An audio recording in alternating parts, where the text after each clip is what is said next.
如果呢？如果呢？弄远了。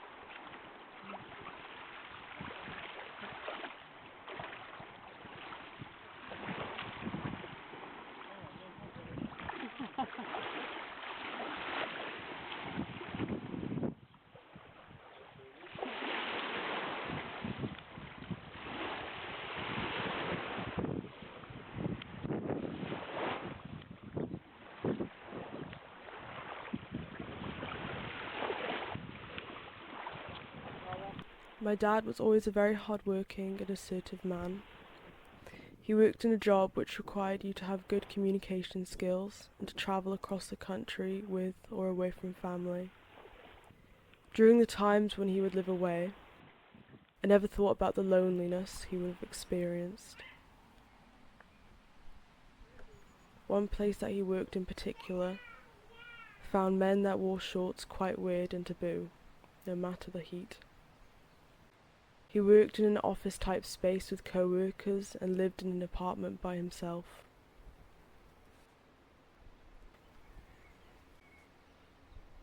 Most mornings he would call us before school, as well as in the evenings if we were available.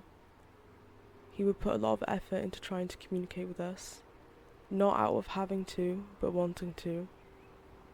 I don't think I ever reciprocated this much. I didn't want to talk over FaceTime because I found it boring, so I wouldn't spend very much time talking to him at all. But when we would visit him, or he would visit us, it would be the best part of that year, and all I wanted to do was spend time with him and talk to him. Every time we parted, I cried. I never thought much about how things may have affected him emotionally. To me, he was only my dad, and his troubles wouldn't have existed outside of that. I was always very close with him, but journals and photo albums presented a part of him which I had never considered or met.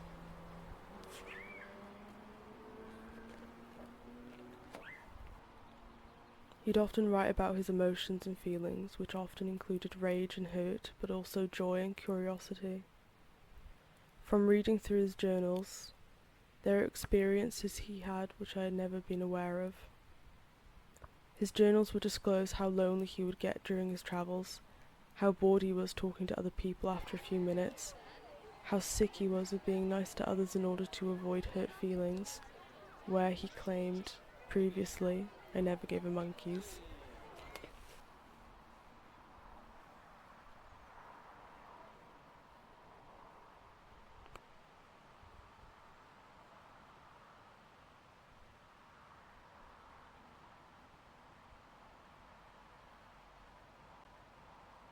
He had deep feelings and desires, which I find myself relating more to as I get older. I feel embarrassed by the amount of times I may have aggravated him when spending time with him. I could be very annoying and stubborn. There's a few times where, looking back, he looked stressed or deep in thought, and sometimes appeared more quiet than usual. I mainly remember these from holidays, when we'd soon have to part ways.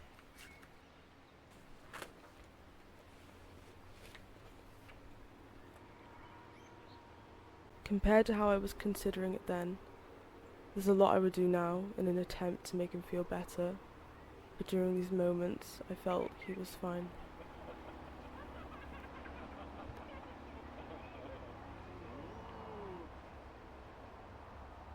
When returning to his job, I'd like to know if he ever secretly hated any of his peers or disliked his career. Some photographs show him working with others and the land they were on, and I think about how boring it is and whether he found it boring as well.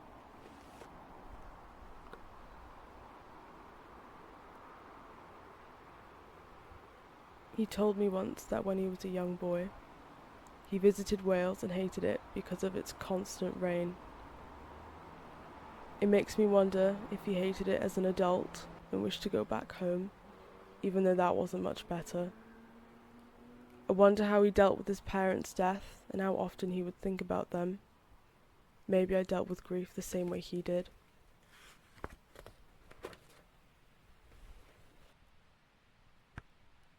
Before he died, he was quite ill and would switch between shaking with intense cold and then becoming really hot. When he was feeling better, I sat outside with him and spoke to him about my future. I went on about getting married, learning to drive, going to university, having children, and how we'd be as a grandfather. He replied by saying, "I may not live long enough to see any of that." His tone wasn't abrupt, and his face wasn't hard. It was said quite softly, with a light smile. I remember in a conversation with him, he said he felt so free while on his motorbike, how he only had a cell phone, some cash and clothes. He said it was simple. I don't doubt he loved me. I don't doubt he wanted children. I don't doubt that he didn't regret his life choices. But did he ever yearn to go back in time before having kids?